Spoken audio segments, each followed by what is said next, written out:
தொடர்ந்து பல பதிவுகளில் ஒவ்வொரு நோய்க்குமான ஒவ்வொரு உடலினருக்குமான ஏற்ற உணவு முறைகளை பற்றி நம்ம பார்த்துட்டு வரோம்.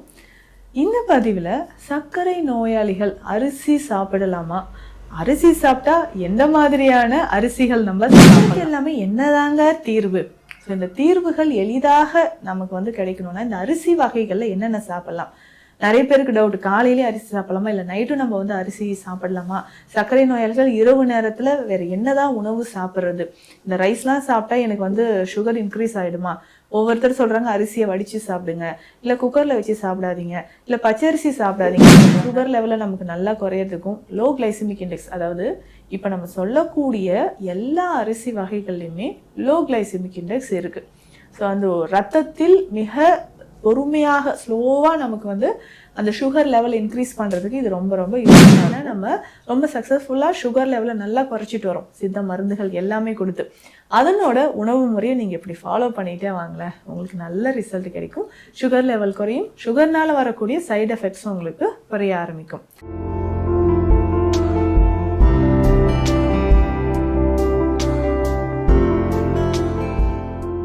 வணக்கம், நான் டாக்டர் நித்யா, சித்தா ஃபிசிஷியன். தொடர்ந்து பல பதிவுகளில் ஒவ்வொரு நோய்க்குமான ஒவ்வொரு உடலினருக்குமான ஏற்ற உணவு முறைகளை பற்றி நம்ம பார்த்துட்டு வரோம். இந்த பதிவில் சர்க்கரை நோயாளிகள் அரிசி சாப்பிடலாமா, அரிசி சாப்பிட்டா எந்த மாதிரியான அரிசிகள் நம்ம சாப்பிடலாம்? ஸோ இந்த டவுட் தாங்க நிறைய பேருக்கு இருக்குது. ஸோ இந்த சர்க்கரையோட அளவை மெயின்டைன் பண்ணுறதுக்கும் சுகர்னால வரக்கூடிய சைடு எஃபெக்ட்ஸ் அப்படின்னு நம்ம சொல்கிறோம் இல்லைங்களா? ஸோ நரம்பு சம்பந்தப்பட்ட பிரச்சனை, கண் பார்வை தொடர்பான பிரச்சனை, இதற்கு எல்லாமே என்னதாங்க தீர்வு? ஸோ இந்த தீர்வுகள் எளிதாக நமக்கு கிடைக்கணும்னா இந்த அரிசி வகைகளில் என்னென்ன சாப்பிடலாம்? நிறைய பேருக்கு டவுட், காலையிலே அரிசி சாப்பிடலாமா இல்லை நைட்டும் நம்ம அரிசி சாப்பிடலாமா? சர்க்கரை நோயாளிகள் இரவு நேரத்தில் வேறு என்னதான் உணவு சாப்பிட்றது? இந்த ரைஸ்லாம் சாப்பிட்டா எனக்கு சுகர் இன்க்ரீஸ் ஆகிடுமா?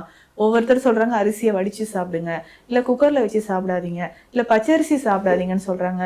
எந்த அரிசி தான் நம்ம சாப்பிட்றது? இந்த சந்தேகம் நிறைய பேருக்கு இருக்குது. அதை சார்ந்து நிறைய பேர் இன்னைக்கு என்ன பண்ணுறோன்னா, இந்த சிறுதானிய உணவுகள் நிறைய சாப்பிட ஆரம்பிச்சிட்டோம். அதுக்கப்புறம் நம்மளுடைய பாரம்பரிய அரிசி வகைகள், ஸோ இதை நிறைய சாப்பிட ஆரம்பிச்சிட்டோம். ஸோ இந்த மாதிரி நம்மளுடைய பாரம்பரிய அரிசி வகைகள், இது சிறுதானியங்கள் சர்க்கரை அளவை எப்படிங்க குறைக்கும்? அப்படி முக்கியமாக நம்ம பயன்படுத்தக்கூடிய அரிசி வகைகள் அது எப்படியெல்லாம் சாப்பிடலான்றத தெரிஞ்சுக்கலாம். ஸோ முதல்ல நம்ம பயன்படுத்தக்கூடியது கருப்பு கவுனி. இந்த கருப்பு கவுனி அரிசி தான் இன்னைக்கு பெரும்பாலும் சர்க்கரை நோயாளிகள் நிறைய பேர் சாப்பிட்றாங்க. நீங்கள் மருந்து முறைகள் என்ன எடுத்துக்கிட்டாலும் இது ஒரு நாளைக்கு ஒரு வேளையாவது இல்லை வாரத்தில் 3-4 நாட்களாவது கருப்பு கவுனி அரிசியை நம்ம எடுத்துக்கலாம். இதை நல்லா வேக வைத்து வடித்து தான் நம்ம சாப்பிடணும். நான் இது ஊறுறதுக்கு இது ரொம்ப ஹார்டாக இருக்குது, குக்கரில் வச்சு சாப்பிட்றேன் அப்படின்னு சாப்பிடாதீங்க. இதை கொஞ்சம் நேரம், ஒரு மணி நேரம் நல்லா ஊற வச்சுட்டு அதுக்கப்புறம் நல்லா வடித்து சாப்பிடும்போது மதிய நேரத்தில் நம்ம எடுத்துக்கலாம். ஸோ இந்த கருப்பு கவுனி அரிசி அவ்வளவு சிறப்பு வாய்ந்தது. இல்லைன்னா இந்த கருப்பு கவுனி அரிசியை குருணை மாதிரி உடைச்சி எடுத்துட்டு இதனோட உளுந்து சில மில்லட்ஸும் நம்ம சேர்த்து கஞ்சி மாதிரி குடிக்கலாம். ஸோ அதுவுமே உங்களுடைய சர்க்கரை அளவை நல்லாவே குறைக்க ஆரம்பிக்கும். So rich fibre, haemoglobin level குறையாமல் பார்த்துக்கிறதுக்கு கருப்பு கவுனி ரொம்ப ரொம்ப முக்கியமானது. ஸோ அடுத்ததாக மணிச்சம்பா. இந்த மணிச்சம்பா அப்படின்னு சொல்லக்கூடியது இந்த டயர்ட்னஸ், சர்க்கரையால் நமக்கு ஒரு டயர்ட்னஸ் வருதுன்னா அதுலேயும் ரிச் ஃபைபர் இதில் இருக்குங்க. ஸோ இதை மணிச்சம்பா ரெகுலராக நம்ம எடுத்துக்கலாம். ஸோ சுகர் லெவலில் நமக்கு நல்லா குறையிறதுக்கும் லோ கிளைசிமிக் இண்டெக்ஸ், அதாவது இப்போ நம்ம சொல்லக்கூடிய எல்லா அரிசி வகைகள்லையுமே லோ கிளைசிமிக் இண்டெக்ஸ் இருக்குது. ஸோ அந்த ரத்தத்தில் மிக பொறுமையாக ஸ்லோவாக நமக்கு அந்த சுகர் லெவல் இன்க்ரீஸ் பண்ணுறதுக்கு இது ரொம்ப ரொம்ப யூஸ்ஃபுல்லாக இருக்கும். ஸோ அதனால் இந்த அரிசி வகைகள் சுகர் லெவலை உங்களுக்கு குறைக்கிறதுக்கு ரொம்ப ரொம்ப யூஸ்ஃபுல்லாக இருக்கும். அதற்கு அடுத்தது பார்த்திங்கன்னா குழியடிச்சான் சம்பா அப்படின்னு சொல்கிற அரிசி வகை. இந்த அரிசி வகை அப்படின்னு பார்த்தோம்னா ஈஸியாக டைஜஷன் ஆகும், மலச்சிக்கல் இல்லாமல் இருக்கும், ரொம்ப அந்த சுகர்னால வரக்கூடிய டயர்ட்னஸ் உங்களுக்கு குறைய ஆரம்பிக்கும். ஸோ இதுவுமே நம்ம என்ன பண்ணலாம்னா சாதம் மாதிரி வடித்து சாப்பிட்றது தான் ரொம்ப நல்லது. இன்னும் நிறைய பேர் வந்து இரவு நேரத்தில் இந்த அரிசி வகைகள் எடுத்துக்கலாமா? தாராளமாக எடுத்துக்கலாம். ஸோ இரவு நேரத்திலும் நம்ம என்ன பண்ணலாம்னா சாதம் வடித்து நீங்கள் சாம்பாரோ இல்லை ரசமோ வச்சு சாப்பிட்றீங்கன்னா ஒரு 8 மணிக்குள்ளே ஏர்லியராக நீங்கள் சாப்பிடணும். லேட் நைட்டில் உட்காந்து எந்த உணவுமே நீங்கள் எடுக்கக்கூடாது. அதே மாதிரி இந்த அரிசி வகை உணவுகளும் இரவு ஒரு 7:30லேருந்து 8 மணிக்குள்ளே நம்ம கம்ப்ளீட் பண்ணுறது ரொம்ப ரொம்ப ஈஸியாக இருக்கும். ஈஸியாக டைஜஷன் ஆகும். காலையில் உங்களுக்கு மலச்சிக்கல் இல்லாமலும் இருக்கும். ஸோ அடுத்து முக்கியமான ஒரு அரிசி வகை, நிறைய சுகர் பேஷண்ட்ஸ்க்கு யூரினரி ட்ராக் இன்ஃபெக்ஷன் இருந்துக்கிட்டே இருக்கும். எனக்கு வந்து கால் வீக்கமாக இருக்குது, நரம்பு சம்மந்தப்பட்ட பிரச்சனை இருக்குது அப்படின்னு சொன்னீங்கன்னா அது சரியாகிறதுக்கு இந்த பார்லி அரிசி ரொம்ப முக்கியங்க. ஏன்னா இன்னைக்கு டயபெட்டிக் கிட்னி டிசீஸ் பெரும்பாலும் நிறைய பேருக்கு எக்கச்சக்கமாக வந்துட்டே இருக்குது. இது வந்து நமக்கு நார்மலாக இருக்கிறதுக்கும், ஸோ இந்த டயபெட்டிக் கிட்னி டிசீஸ் அப்படின்னு சொல்கிற இந்த பிரச்சனையை நமக்கு சரியாகிறதுக்கும் இது நமக்கு ரொம்ப ரொம்ப யூஸ்ஃபுல்லாக இருக்கும். ஸோ இந்த டயபெட்டிக் கிட்னி டிசீஸ் வராமல் இருக்கிறதுக்கும் அதிகமான ஃபைபர், ஸோ டைஜஷன் நார்மலாக இருக்கிறதுக்கும் பார்லி அரிசி உங்களுக்கு ரொம்ப ரொம்ப யூஸ்ஃபுல்லாக இருக்கும். ஸோ பெரும்பாலுமே பார்லி அரிசி எடுக்கும்போது நல்ல ஒரு ஃபைபர். நிறைய பேர் சொல்கிறீங்க எனக்கு வந்து சுகர் வந்ததுக்கப்புறம் தான் இன்டைஜஷன் ப்ராப்ளம் வந்துருச்சு, நெஞ்சு எரிச்சல் இருக்குது அப்படின்னு சொன்னீங்கன்னா ஸோ இதற்கு ரொம்ப முக்கியமானது அப்படின்னு பார்த்தோம்னா பார்லி. ஸோ பார்லியை நீங்கள் தவறாமல் எடுத்துக்கலாம். அடுத்ததாக குயினோவா அப்படின்னு சொல்லக்கூடிய அரிசி வகை. கிட்டத்தட்ட இது பார்ப்பதற்கு பார்லி மாதிரியே இருக்கும், அதே மாதிரி நிறைய சத்துக்கள். இந்த குயினோவா அரிசி வகை பெரும்பாலும் கேன்சர் செல்களை அழிப்பதற்கும் நமக்கு பயன்படுது. சர்க்கரை நோயை குறைப்பதற்கும் நேச்சுரலாகவே இன்சுலின் நமக்கு செக்ரேட் ஆகிறதுக்கும் பயன்படுது. இது வாரத்துக்கு 2-3 நாளாவது நீங்கள் உணவோடு சேர்த்துக்கோங்க, ரொம்ப ரொம்ப நல்லதுங்க. ஸோ அடுத்தது கமுத் அப்படின்னு சொல்லக்கூடிய ஒரு வகையான அரிசி.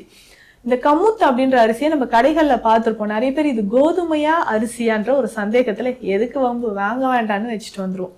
இந்த கமுத் அரிசி வகை இது பெரும்பாலும் ரவையாக சின்ன சின்னதாக குருணை மாதிரி உடைச்சு இதை சமைச்சு சாப்பிடுவாங்க. ஸோ இதில் வந்து நம்ம என்ன பண்ணலான்னா புலாவு மாதிரியோ இல்லை கஞ்சி மாதிரியோ நம்ம சாப்பிடும்போது அவ்வளவு நல்லதுங்க. ஸோ இந்த கமுத் அரிசியும் பார்த்தோம்னா பொதுவாகவே சர்க்கரை நோயை நன்றாக குறைக்கக்கூடிய ஆற்றல் இதில் இருக்குது. சரிங்க, இதுக்கப்புறம் வேறு என்ன அரிசி வகை நான் எடுத்துக்கலாம் அப்படின்னா மாப்பிள்ளை சம்பா. ஸோ இந்த மாப்பிள்ளை சம்பா அரிசி வகை பெரும்பாலும் நரம்பு சம்மந்தப்பட்ட பிரச்சனை. ஸோ நிறைய பேருக்கு சுகர் வந்ததுக்கு அப்புறம் தாங்க எனக்கு இந்த கால் பாதை எரிச்சல் இருக்குது, எரெக்டல் டிஸ்ஃபங்க்ஷன் வந்துருச்சு அப்படின்னு ஆண்கள் நிறைய பேர் சொல்கிறோம் இல்லைங்களா. ஸோ அதற்கு முக்கியமானது அப்படின்னு பார்த்தோம்னா இந்த மாப்பிள்ளை சம்பா அரிசி. இதுலேயுமே நிறைய ஒரு ஃபைபர் கண்டென்ட், ஸோ மலச்சிக்கல் இல்லாமல் பார்த்துக்கக்கூடியது. ஸோ அதற்கு அடுத்ததாக நம்ம சாப்பிடக்கூடியது சிறுதானிய வகைகள். இந்த சிறுதானிய வகைகளில் சுகர் லெவலை குறைச்சி நமக்கு ஆரோக்கியத்தை தரக்கூடியது அப்படின்னு பார்த்தோம்னா கேழ்வரகு ரொம்ப முக்கியமானதுங்க. ஸோ தினந்தோறும் நம்ம கேழ்வரகு எப்படிங்க, நிறைய பேர் வந்து கேழ்வரகு பொடியாக்கி சாப்பிடுவோம், நல்ல பவுடராக எடுத்து அடையோ இல்லை களியோ நம்ம எடுத்துப்போம். ஆனால் இந்த கேழ்வரகு முழுதாக நீங்கள் பயன்படுத்தி பாருங்களேன், நல்ல சத்துக்கள் உங்களுக்கு கிடைக்கும். எப்படின்னா கேழ்வரகை முளைக்கட்டி நம்ம பயன்படுத்தலாம். ஸோ முளைக்கட்டிய கேழ்வரகு வேக வைத்து சுண்டல் மாதிரி நம்ம சாப்பிட்லாம். அப்படி இல்லைன்னா முழு கேழ்வரகு இருக்கு இல்லைங்களா, இதை ஊற வைத்து இதை அரைத்து இதனோட நம்ம வந்து பருப்பு வகைகள் சில உளுந்து இல்லை துவரை இந்த மாதிரி பருப்பு வகைகளை சேர்த்து அடை மாதிரி அரைச்சி நம்ம சாப்பிட்லாம். முழு கேழ்வரகை இந்த மாதிரி பயன்படுத்தும் பொழுது உடலுக்கு தேவையான ஆற்றல்கள் நமக்கு நிறையவே கிடைக்குது. ஸோ சுகர் லெவல் வந்து நல்லா கண்ட்ரோல் ஆகணுங்க. எனக்கு முக்கியமாக இந்த ஃபாஸ்டிங் பிளட் சுகர் குறையவே இல்லை அப்படிலாம் நீங்கள் வருத்தப்பட்டீங்கன்னா ஸோ இவர்களுக்கு இந்த கேழ்வரகு அப்படின்னு சொல்கிறது ரொம்ப ரொம்ப முக்கியமான ஒரு உணவாக இருக்கும். சரிங்க, இதுக்கு அடுத்தது முக்கியமானதுன்னு பார்த்தோம்னா நம்ம குதிரைவாலி. பெரும்பாலும் இந்த குதிரைவாலியோட சில பயிறு வகைகளை சேர்த்து சாப்பிடுவாங்க. அப்படி சாப்பிடும்போது நம்ம ரத்தத்தின் சர்க்கரை அளவு நமக்கு நல்லா மெயின்டைன் ஆக ஆரம்பிக்கும். ஸோ அப்போ இந்த குதிரைவாலியை எப்படிங்க பயன்படுத்தலாம்? இந்த குதிரைவாலியை நீங்கள் சாதம் மாதிரி வடித்து இதுலேயே நிறைய டிஷ்ஷஸ் நம்ம செய்யலாம். பொங்கல் நிறைய பேர் செய்வாங்க, அதனோட புலாவ் செய்வாங்க. ஸோ எந்த உணவாக இருந்தாலும் இந்த குதிரைவாலி, திணை, சாமை இதில் எல்லாமே நம்ம செஞ்சுக்கலாம். ஸோ இதுவுமே வந்து நிறைய பேருக்கு இருக்கிற டவுட்டு, இந்த மில்லட்ஸ் சிறுதானிய வகைகளில் இது எல்லாமே சர்க்கரை நோயாளிகள் எடுக்கலாமா, சுகர் இன்க்ரீஸ் ஆகிடுமா? அப்படி கிடையாது.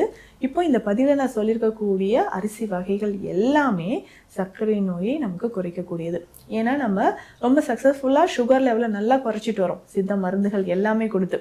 அதனோட உணவு முறையை நீங்கள் இப்படி ஃபாலோ பண்ணிகிட்டே வாங்களேன், உங்களுக்கு நல்ல ரிசல்ட் கிடைக்கும். சுகர் லெவல் குறையும், சுகர்னால் வரக்கூடிய சைடு எஃபெக்ட்ஸும் உங்களுக்கு குறைய ஆரம்பிக்கும்.